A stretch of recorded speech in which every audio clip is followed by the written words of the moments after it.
From the studios of Clean Fuels Alliance America, this is the Better, Cleaner, Now podcast. Fascinating ideas and conversations in the world of biodiesel, renewable diesel, and sustainable aviation fuel. Now, here's your host, Scott Tremaine. And welcome.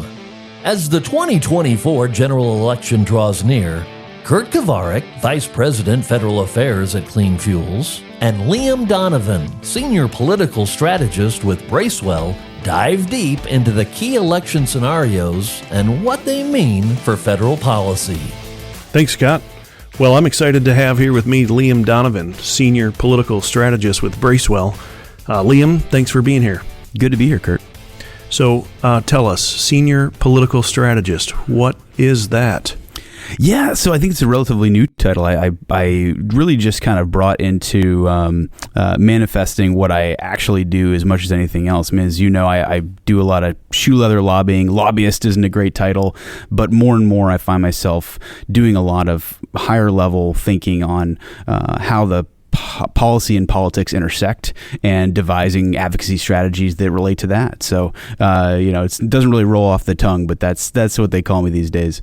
Okay, and Bracewell is a kind of a full-service lobbying, legal, political affairs consulting firm. That's exactly right. We're based in Houston, and therefore just have really all facets of the energy industry, all parts of the value chain, and been there for about 7 years now, and still a lot of fun. So, as a senior political strategist, what does it take to get a role like that? I mean, give me your history. What I know you were on the Hill for quite a while. Give the listeners a little background in terms of what it takes to be a senior political strategist. Yeah, I still feel like I'm a young guy in this game, but looking back, it's been a little bit of time. I went to school here in D.C., was spit out into the Bush re-election, that 2004 cycle, kind of took the first door that opened to me in politics and took that into really the kind of political and campaign side of things rather than the traditional Hill work. I came up through the association world. My first job in the association land was with the home builders.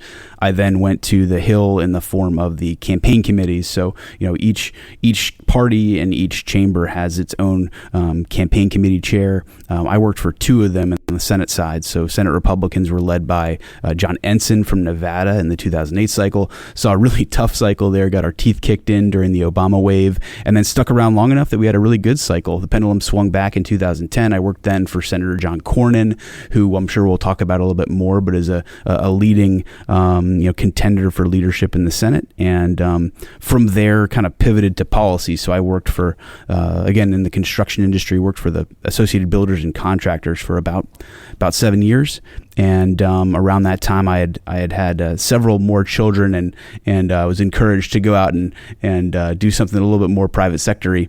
And so it just worked out very well that Bracewell was looking for a tax policy person. And as I said, sort of my role has developed a little bit to where I'm a little bit more political. But I came over in 2017 to work on and lead clients through the Tax Cuts and Jobs Act, which is now, of course, coming due. And we'll have a lot more work to do on that 7 years later. But that's kind of my origin story. I came over as a principal. They couldn't figure out what to call me otherwise. And so now I'm a senior political strategist. Well, there's no shortage of folks in D.C. who sit at desk jobs, I think, and think up new titles. But I think senior political strategist fits well. I'm glad to have you here today because we're going to be talking about, we're about a month away from some key federal elections of, impacting the Senate. Obviously, the full House is up. We've got presidential ticket. And then I know we'll talk about what this means in terms of policy objectives and outcomes in 2025 and beyond for the biomass-based diesel industry based on the outcome of the election. But before we get to that, I know you've got a prolific Twitter activity for the listeners. What's your Twitter handle? I know you've got about 50,000 followers. Everybody's going to want to be on that by the end of this podcast. What's your Twitter handle? Yeah, it's at LP Donovan. At LP Donovan. And that was one that I think Bracewell got more than they bargained for. That wasn't really part of the conversation then, but over time I've started writing more and doing more media. I've got our own podcast. We've got the lobby shop over there at Bracewell, and so yeah, I try to mix it up there and have some fun without getting into too much trouble. Well, a really quick aside, I was out at a conference in Chicago, and there's an attendee there who saw one of your colleagues with Bracewell, and he had to come up and ask him, "Hey, do you know Liam Donovan? I follow him on Twitter. He's fantastic. And I didn't even know you, but a testament to you and the work that you do on your Twitter account and the impact of social media." Well, listen, let's jump into the Senate. Obviously, 51-49, Democrat majority right now. We've got a handful of seats that are key races that are going to decide the outcome of the Senate majority come 2025.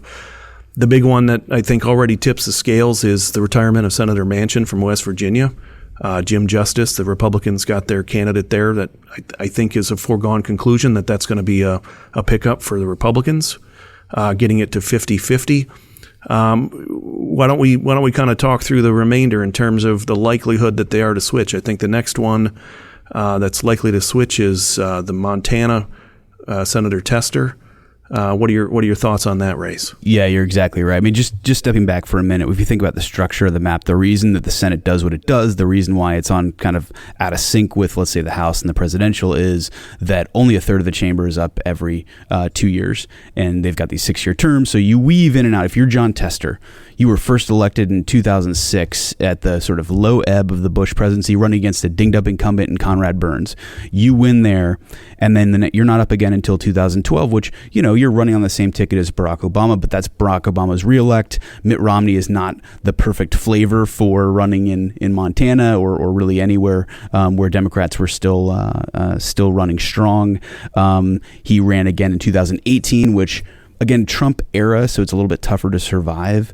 But even there, it's a wave for Democrats. So this is the first time that Tester and we'll mention Sherrod Brown, but Tester in particular is synced up on a same ticket in a presidential race where Donald Trump is going to win by probably 18 to 20 points. 18 to 20 points. He's going to have to get a lot of Trump voters to vote for him. Exactly. And just the sheer political gravity is such that it's going to be incredibly difficult. And the other thing here is, unlike a lot of states where a lot of the vote is not until election day, and so you have time for late changes or let's say some scandal that affects the challenger. That's just not the case in Montana. It's overwhelmingly done via the mail. We are weeks out at this point, and so it is increasingly baked. They recently had their only debate.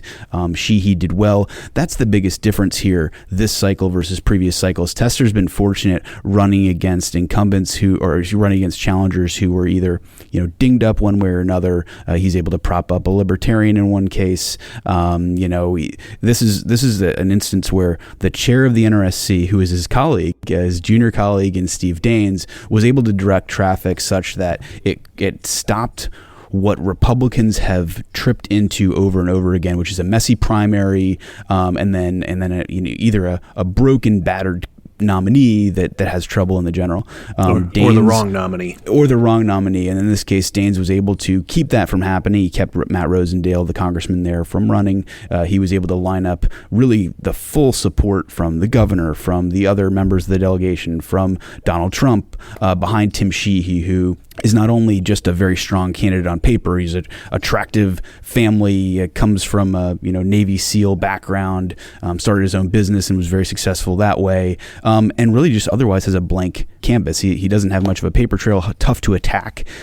Tester's tried very hard to try to raise questions about who this guy is, where did he come from. It just hasn't really stuck, and I think that's a testament to partisanship being really the driver here, increasingly so. So I think Tester is, you never want to count him out. He's a very good politician. Just that haircut and the 7 fingers have gotten him an incredibly long way here. He's a working farmer. He is a working farmer. One of the few. And rancher, I guess. So I don't want to entirely write him off, but it's going to be really tough. If you're handicapping these things, you have to put a thumb on the scale or more for Sheehy. And as to your point, they have 49, 50 would be that West Virginia seat, which is a gimme. This would be 51. And the important thing there is, 50 is enough if Donald Trump were to win. That is a 50 plus the vice president would be control of the chamber. But 51 means that Republicans would have control even in a Harris victory scenario. And remember, even if Trump loses, he's going to carry the state of Montana by 15 to 20. And so that's why it just looks increasingly likely that Republicans will take back the chamber. That's right. So Republicans are probably looking at 51, maybe 52. Ohio, Senator Sherrod Brown, who's been probably around as long as Senator Tester, same cycle, obviously, so had the same conditions there. Ohio is going to go likely for President Trump, but not the same margin as Montana. What's that race looking like for Sherrod Brown? That's exactly right. So if we're thinking about this just in terms of political gravity asserting itself, Sherrod Brown doesn't have to fly quite as high above the above the ticket as Jon Tester does. This is another case where there was a better outcome in the primary and sort of how orderly it happened and how unification was able to happen. It was better than 2022, but you have to think in 2022, that was the J.D. Vance cycle. This was the open Rob Portman seat. It was a disaster. So relatively speaking, it's better than that, but that was a slog. It was costly. It was not the way anybody drew it up. And so they tried to fix that. Bernie Moreno is the nominee there. It was a crowded field, but again, Trump endorsed, it wasn't as messy as it could have been. Moreno's a car dealer, successful guy in his own right. Brown has really just kind of leaned on his image, which is that of the kind of populist, progressive, labor-friendly candidate. Part of the reason we are where we are in that race is Moreno was very deliberate about his strategy of not engaging too early. They saved all their cash for the home stretch. So right now what is happening, if you are listening to this from Ohio, you know what I'm talking about. There's a barrage of ads on the air. But what that means is you have about $100 million on the Republican side being spent down the stretch, and it's almost a 4 or 5 to 1 advantage against Brown. So it's going to be a real test of, he has about a 2 to 3 point lead in the polls. The question is, can his image hold up? Can his independent image hold up down the home stretch? You'd rather probably be Brown at this point, but I think it comes down to if Donald Trump has the sort of night where he wins, that probably means nationally he probably carries Ohio by about 10 points. That's really tough to withstand if you're Brown. If he loses, maybe he wins Ohio by 6 points. That's much easier. So you're right there in that gray area, and it's a sliding scale. But I think to your point, we're really talking about, is this 51 or 52? And you might put it, if you're doing the over under, it's 51.5. It just depends how you feel about Ohio. Yeah, so we can tick through these next ones. It's interesting how a lot of these other competitive seats that are going to kind of decide the fate of the Senate are also presidential battleground states. So we've got an open seat in Arizona and Michigan. Pennsylvania, you got incumbent Democrat Senator Casey. It sounds like those polls are perhaps tightening. And then in Wisconsin, you've got the incumbent Democratic Senator Tammy Baldwin. We don't need to go through all of them, but any themes that you're seeing, are these going to be kind of dependent upon who wins the top of the ticket and by how much might carry these over, or are these very local races? Yeah, I think top of the ticket is pretty much the driver, and the disconnect there is the Democrats are running pretty well matched up within a point or so of Harris. The Republicans are lagging Donald Trump significantly. If I'm a betting person, I would imagine that the people who are telling pollsters that they're going to vote for Donald Trump probably come home in the end and vote for the Republican. But I would imagine that in those states that matter, let's say of the 7 states that we're talking about as presidential battlegrounds, 5 of them have Senate seats, as you mentioned. 2 of those are kind of off the board. Arizona, because of the Kerry Lake recruitment, because Ruben Gallegos run a really strong race, that's probably off the board. Trump would have to win by 5-6 points for that one to even be really the competitive, and I don't think we expect that to happen. Similarly, in Nevada, Trump's very competitive, but for a variety of reasons we don't have to get into here. Sam Brown out there, who has a great story, tremendous biography, just has not gotten traction there. So those seats are kind of off the board. I think the 3 that are competitive are Pennsylvania, Michigan, Wisconsin. If Trump can win, if the polls are off and undercounting Trump in the way that they've done in 16 and 20, I do think that McCormick in Pennsylvania, that Rogers in Michigan, that Hovde in Wisconsin do have a shot. But in an instance where it's as close as it's been the last couple of years, let's say Trump wins by half a point, I think he'd need a little bit more of an edge. And remember, part of the difference here is Donald Trump, because of some of these third-party candidates, is able to win, let's say, with 48, 49% of the vote in these Senate races, it's more likely they'd need to hit 50 to win, and that's just sort of a structural edge that exists in the presidential that doesn't exist in the Senate. It's not impossible on a really good night that Republicans get up to that 53rd or 54th seat, but the map as it looks, 34 seats on the board, 23 of them are being defended by Democrats. There's an alternative universe where Republicans are going big on these purple seats. In fact, we're still talking about those red state seats, and so it's a little bit down from maybe what the dream scenario was. And very quickly, you got two Republicans that I think Democrats are, hoping might be in play. I think that's probably an uphill battle, even though maybe polling is tighter than the incumbent Republicans would prefer. But you've got Senator Scott in Florida and Senator Cruz in Texas, obviously both states that Trump is going to carry significantly. Any surprises there? Well, I think that's the question, right? I mean, the huge drop-off between the purple states and the sort of light red states is conspicuous, and it's been well known. I mean, this is just a function of when Republicans are only defending 11 seats, most of those are in pretty red territory. I think, as you mentioned, if Trump cruises in Florida and Texas, it's not even going to be close. The fortunes of the Senate candidates are going to be tied to Harris overperforming. If Harris makes Florida, a 1-2 point race, which is entirely possible, she has a good night. That Scott race could would be in for a close shade. Similarly, Ted Cruz, neither of these candidates are going to be lagging the ticket by much, but they're not wildly popular in their own right. Neither Ted Cruz nor Rick Scott. Rick Scott has spent his own fortune to win every time, but he always wins by a little bit. Similarly with Ted Cruz, he's got a reputation. He's never going to go too far into those Democratic voters, and Texas is an increasingly competitive state. He came within 2.5 points when Beto ran against him in 2018. But I think this is going to have to be Harris needs a surprise for these to be truly in play. But the reason Democrats have to take a shot there, number one, they have the resources to do it. So you have to spend it somewhere. Might as well do it in a place where there's some slack in there.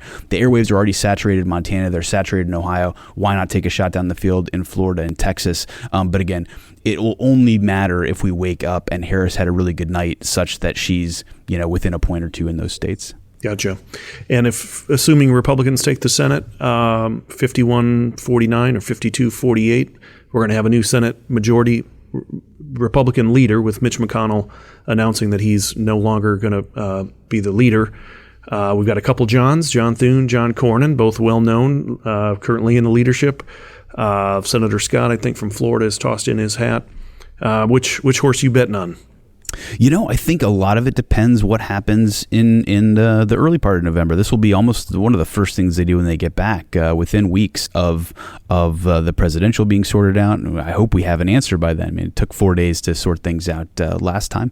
I think if you read the sort of Beltway digests and papers, you'd assume that Thune has it in a walk. I say this in part as a homer who worked for John Cornyn and thinks he's a really strong member and leader. I wouldn't count him out. And I think it's just a function of strategies. Thune is a sitting whip. He's the natural number 2. He wants to be number 1. Both these guys stuck around and ran the most recent time because they intend to go for this. If you're thinking about what Cornyn's sort of quiet strength is, he just rolled out in the last couple weeks that in his career, which has been, he's in his since 2002, I think. I think this is his 4th term. He's raised over $400 million for his colleagues, not for himself, for his colleagues. Those hard dollars, not those super PACs. That's just checks. And 26 million of it this cycle. So, Texas is the ATM of Republicans, and that speaks loudly. If remember, he's not in the current leadership structure, but he was McConnell's number 2 after he ran the Republican Senatorial Committee. He was there when I was there. We elected 13 new Republicans that cycle. He was there for the next cycle. So a lot of these members, out of the 49 that are there now, 20 or so, he recruited them. He helped elect them. So I think that's his advantage to the extent that this is going to be competitive. But what it comes down to in a lot of ways is, does Donald Trump win? And if he does, or frankly, if he doesn't, what is the posture of the conference and what direction do they want to head? The Rick Scott dynamic is interesting. He is not going to win. But if we think back to the last leadership race, he challenged McConnell. It wasn't close, but he got, I think, 9 votes. That's a significant chunk in a conference of 50, 51 people. Yeah. An important component of the election is that it's a secret ballot. It's a secret ballot, and it'll, when there's 3 of them, if it's 3 of them, the third will be dropped. So where do those votes go? And that's the real question. Who styles more as a break from McConnell versus more of the same? I think that's going to be a key question. Some of the structural changes they're promising, what process changes are they promising? The other question is, of these new guys who, they don't know John Thune from John Cornyn from Rick Scott. So what is their thinking as they come in? It'll be an interesting race. I think Republicans will be in good shape either way because both are great members. From a biofuels standpoint, I think Thune has the edge there. Sure. But I wouldn't count Cornyn out at this stage. And I think the other edge beyond just cash is he's making a bid for the sort of Rick Scott members, and if he can co-opt enough of those, then that's how you count to 25, 26, which is the win number. I noticed you didn't pick a horse, but I'm not gonna put you on the spot. That's not fair. I appreciate that analysis of the pros and cons. I did notice the press release. I'll say this: if Trump loses, I think it's Thune. If Trump wins, I think that I would put a thumb on the scale for Cornyn. Okay, we'll have you back after the election. Let's move on quickly to the House. Obviously, all 435 seats are up. I think according to Real Clear Politics, within the last couple of days, they define about 32 toss-ups. I think the majority right now is about 4 for the Republicans. The 32 toss-ups makeup is about 19 Democrats, 13 Republican seats. One thing that we've shared with our members is that, a lot of these, heavily contested races or the toss-ups aren't really in ag country or biofuels country. You've got 5 in California, 4 in New York, 3 in Pennsylvania, 3 in Washington.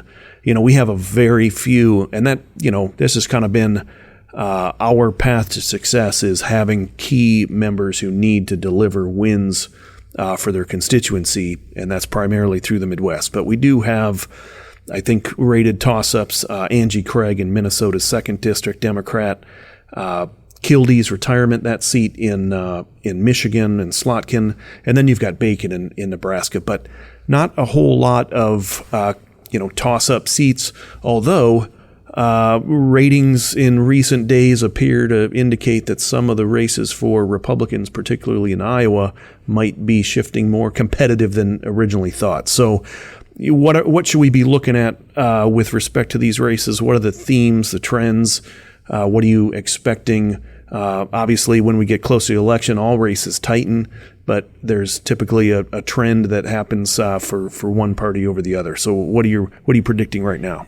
Yeah, they really do. I mean, here's the basic thesis is, and you can drive yourself nuts going into the race ratings and going race by race. I think it's fun to do if that floats your boat. But big picture, with the 4-seat margin that we're talking about and the way the map is carved up, out of 435 seats that are up, there's really only 40, 45 competitive seats at any given time. When I say competitive, I don't even mean toss-up. I mean like possibly could move. You could have a surprise where something in a likely column moves, but really it's a very small playing field. And I think people, because of what we've seen in a Republican House this year, there's sort of a mental kind of model here in town that, Republicans have done so poorly that people can't possibly reelect them. Well, I promise you, if they elect Donald Trump, they're going to elect a Republican House. And so that's how you should think about it. If you expect Harris to win, you should expect a Democratic House. There's also a little bit of an edge where, because of the nature of the map, as you mentioned, there are a lot of toss-ups in New York, there are a lot of toss-ups in California, that theoretically Trump could win, and in those blue states is where Democrats make their House majority. But realistically, what we've seen in Long Island, what we've seen in Southern California, those sorts of districts, on a night where Trump does well, he's going to do well in those purple areas where Republicans have won in recent cycles. So, you used the Real Clear Politics numbers. I think Cook has it something like 24 seats. If we're thinking about this, for Democrats to win those 4 seats, they need to win probably 60% of those toss-ups, which sounds like a lot, but it really just comes down to which way the wind is blowing, and it's going to be really tight.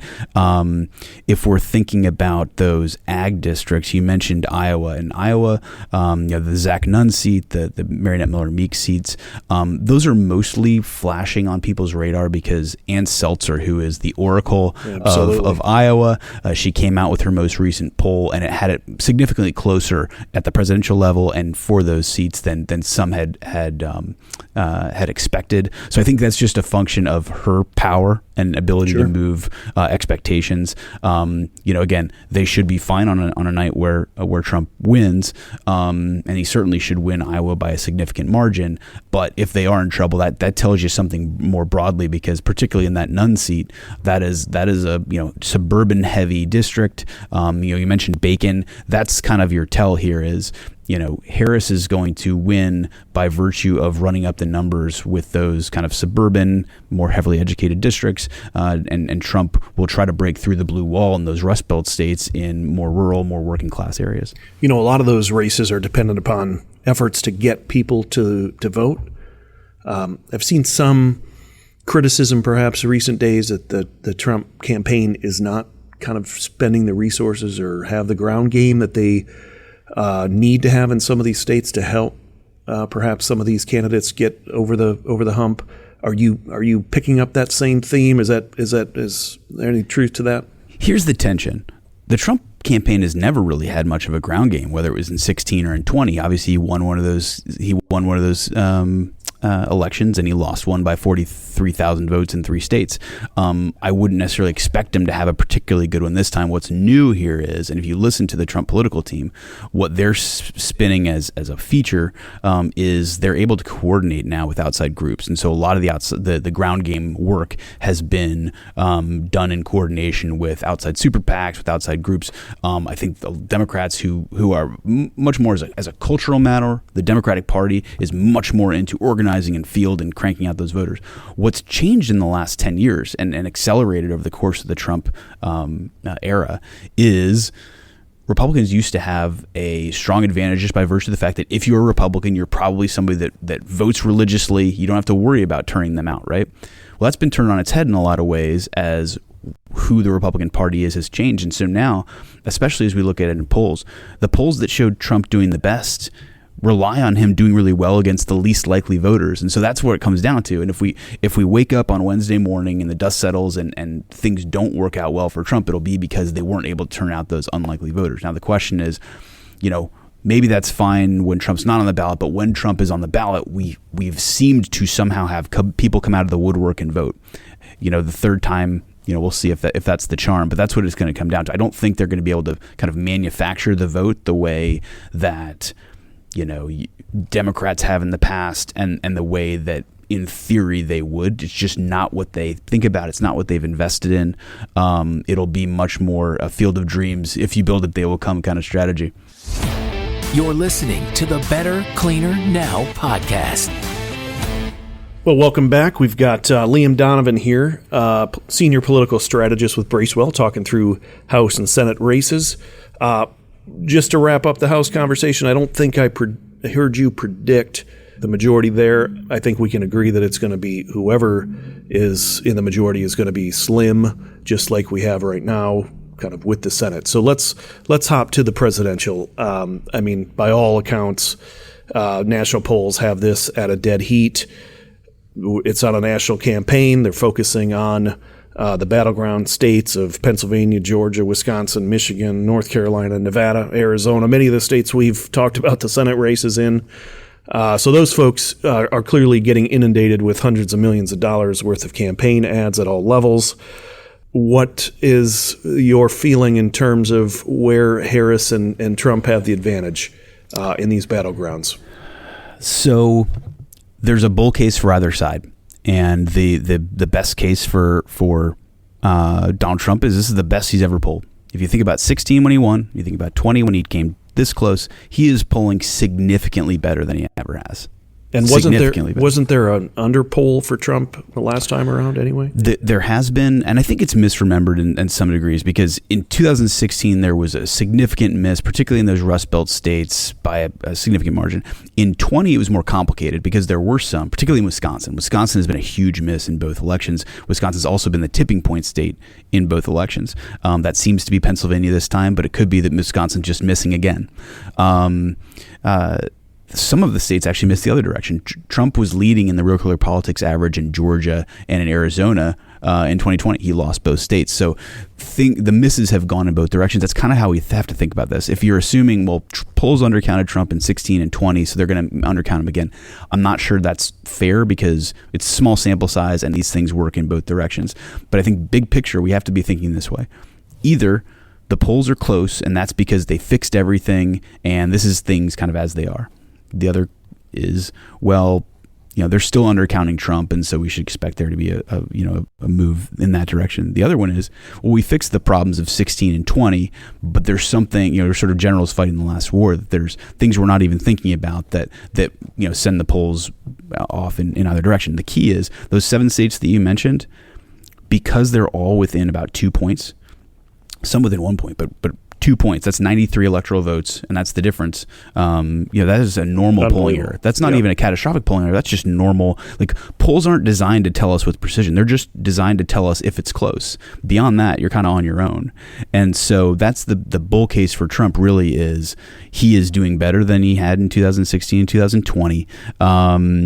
Harris has had an incredible run in the 2 months that she's been in this race. Everything has gone her way. And yet she's still only winning by this much if she's winning at all.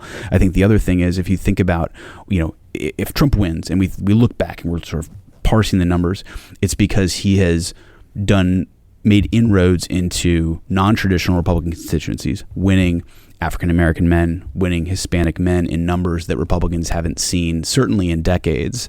And that sort of reflects more of a shift, sort of Republicans becoming more of a diverse working class party, even as they're losing, let's say, college-educated white women, for instance. That's kind of the Trump bull case.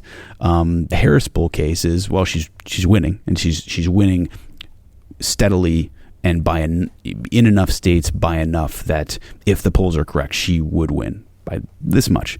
I think the bigger issue is, if we think back to Trump's win in 2016 and his near miss in 2020, he won in 2016 because getting 47% of the vote was enough. And that's because enough people either couldn't bring themselves to vote for Hillary or just assumed she was going to win anyway. So you had that third party vote that lowered that threshold for victory. In 2020, Trump actually improved everywhere except Georgia, I think. He brought that from 46 to 47 up to like 48% in all the states that mattered.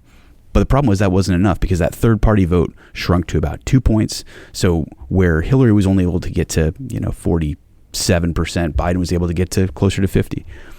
It looked for a time when this was a double hater election where a quarter of the electorate was saying, we don't like our choices, we don't like any of these guys. RFK's riding high, Stein and West are riding high. It looked like that was going to be to Trump's advantage because, again, that threshold for victory was so low.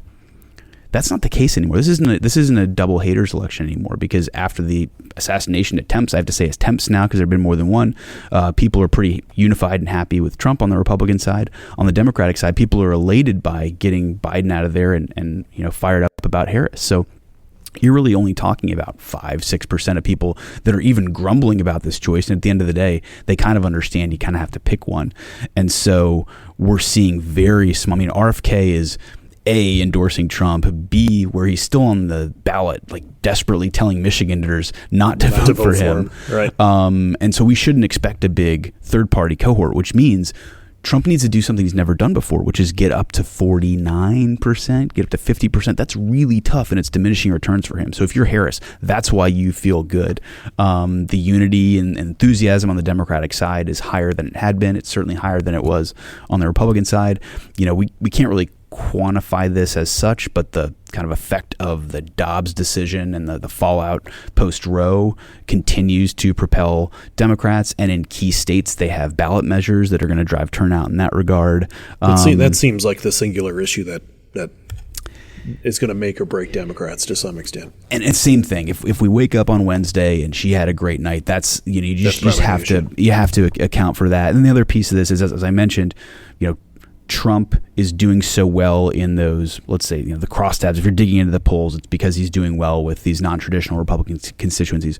Well, where's Harris doing really well? She's doing really well among like older white seniors, which is if it happens, that's the shock effect. Maybe it stops. Who knows what it is? But those are sort of the yin and the yang, right? Sure. Where these are the odd coalition elements that would be the linchpin of their victories, unless everything we know is wrong and the polls miss again. So we'll have to see. But I think you can make a strong case for either one. I think both sides feel pretty good, and that's why you're not seeing any big strategic lunges in either direction.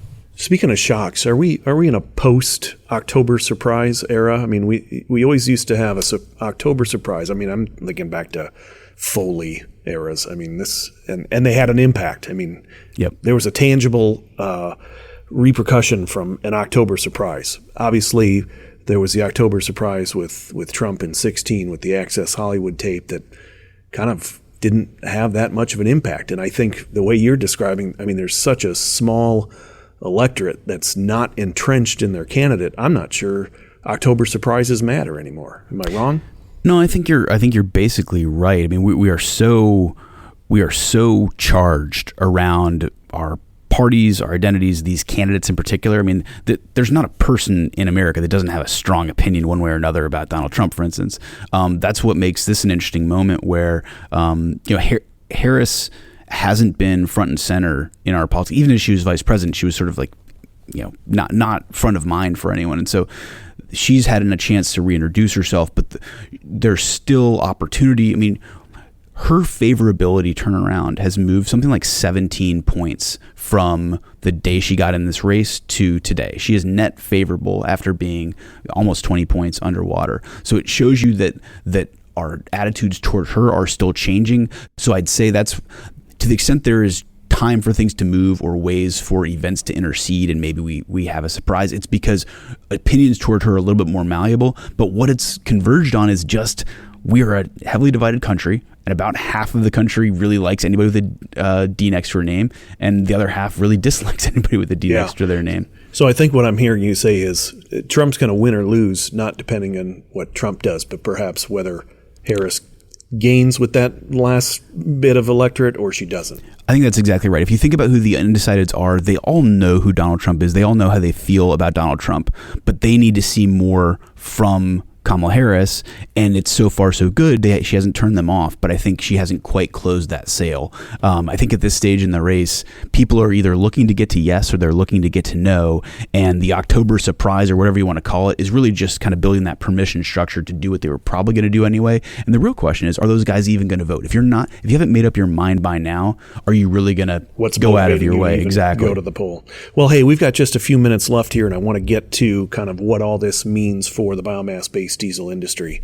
I feel like we're headed towards another 4 years, most likely, of a very closely divided government. If you consider that the House is likely to end up in Democrat hands, the Senate at this point looks, on the tiniest of margins, will be Republican. I think, the presidential race is probably a toss-up, but I think at the end of the day, whoever's in power, it's going to be extremely slim. And we saw even with a fully unified Democratic government, it took them 18 months to put together a reconciliation bill. So nothing's going to happen quickly. But, assuming we've got a divided government here for at least the next 2 years, enormous policy implications. I mean, tax legislation alone is a couple $1 trillion worth of expiring individual business energy tax incentives. We got Farm Bill, we got Trump with trade and tariffs. What is Bracewell advising clients as we look into this landscape as to how to position yourselves? What are we likely to see out of each administration in terms of big ticket policy items? Yeah, it's a great question. I mean, I think what we've established over the course of this conversation is because of the likelihood of a Republican Senate, already you've kind of bounded the range of outcomes, which is to say, barring some big shock, a Harris administration and legislative agenda would be constrained by what Republicans in a Senate majority would be going for. And then the other side of that is, setting aside legislation, she'd be bounded in terms of what her personnel opportunities would be, both in terms of who she can put on the bench, who she can put in as head of agencies. Yep. So that's significant and something to keep in the back of your mind. If we're thinking about the potential outcomes, even if you think Donald Trump is a little bit of an underdog, or let's say it's a toss-up, it's arguable that the single most likely outcome would be a Republican trifecta, because we assume probably 85-90% chance of a Republican Senate. Let's say it's 50-50 on the presidential, and the House will follow that. I mean, you're still talking about 40% chance of that outcome. Republicans are taking that very seriously right now. I think they learned from the mistakes of 2017. So they were the dog catching the car. I mean, they talked a big game in the 2016 election, but no one actually expected Donald Trump to win, not least Donald Trump. And so if we recall, what they set out to do originally was the Affordable Care Act repeal. They'd repealed it 50 times before, but when they could actually do it, they turned out they couldn't. They didn't have the political will, and it took them limping into the fall to even get started on a tax cuts package. Of course, 7 years later, that tax cuts package is coming to due. The caveat there is, the turnover and just sort of the brain drain, the half-life of a member of Congress, let alone their staff, has accelerated to the point where, if we're just thinking about the numbers, I think there were 224 votes for the Tax Cuts and Jobs Act just 7 years ago.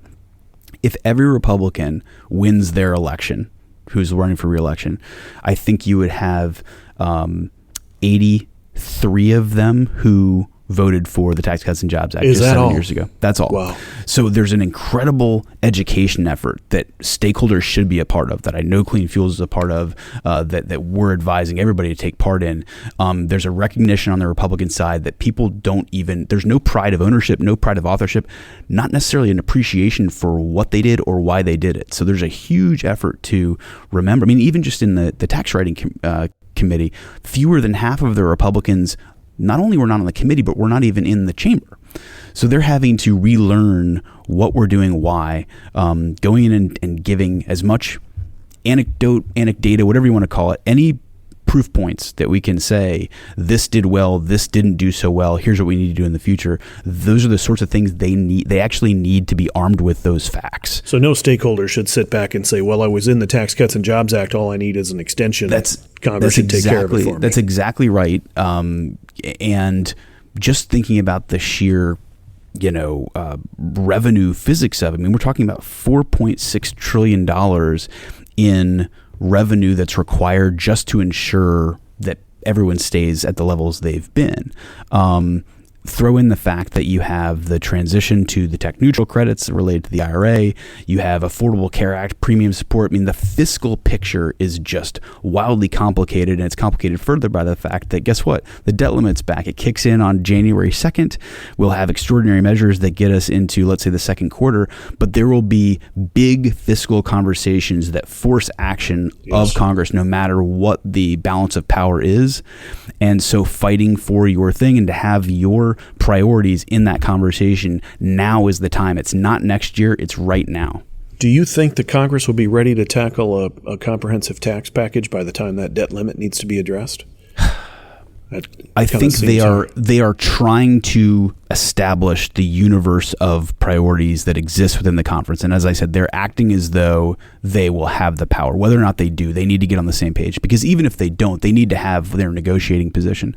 I do think even in a divided government situation, you'll have a situation where the debt limit conversation kind of forces that negotiation, that framework conversation. And so you'll have to raise the debt limit, but in order to do that, you probably come up with some scope and some scale of what a deal would look like. Remember, even Kamala Harris at this point has said, well, we're going to keep the rates and policies for those making less than $400,000. That's $2.5 trillion right there. So it's a reboot in some ways of the Bush tax cuts and how that was treated under the first fiscal cliff under President Obama. The real question is, what's the appetite to find revenue in other places? And remember, this is mostly on the individual side of the code, or at least businesses paying through the individual side of the code. If you're a pass through, let's say. But the nominally permanent things on the corporate side, those are up for grabs. Kamala Harris wants to raise that to 28%. Republicans, I don't think they would do it, but they're increasingly willing to talk and indulge kind of populist ideas that, hey, maybe corporations aren't paying enough. So I think there's a lot of interesting dynamics that could come to play, but right now is the time to get in there and ensure that the priorities that you care about are understood to be important to jobs in this district or that state. Yeah, we've got a lot to watch out for. Elections matter. Big policy items that are going to be determined by whoever wins at the ballot box here in November. Well, Liam, I wish we could talk for another hour. Unfortunately, we're out of time. I learned a lot about the enthusiasm that backs up a senior political strategist. It's clear you pay close attention, and this must be both a personal and a professional interest and desire of yours. Great content. Appreciate it. Maybe we'll have you back after the election to take a look at how close we were in terms of our projections. But thanks for being with you on the Better, Cleaner Now podcast. Glad to do it. Thanks for having me. Thanks, Liam. All right. Thank you, Kurt and Liam. Some great insight there, and definitely have to have you both back after the election to see just how we did. Well, that's it for this week's episode. Tell you what, if you're enjoying the show and you've got a moment and can give us a rating, it helps the show grow and let people know about us. And if you really want to go for it, just leave us a review. We might just read it here. So please do that wherever you listen to podcasts. And if you have a question for our experts or a suggestion for a future topic or guest, you can email us at podcasts@cleanfuels.org. And join us next week for another episode of the Better, Cleaner Now podcast. Thanks for listening. Better, Cleaner Now is a production of Clean Fuels Alliance America. Follow us at cleanfuels.org and subscribe wherever you get your podcasts. For more information on Clean Fuels Alliance America, visit us at cleanfuels.org.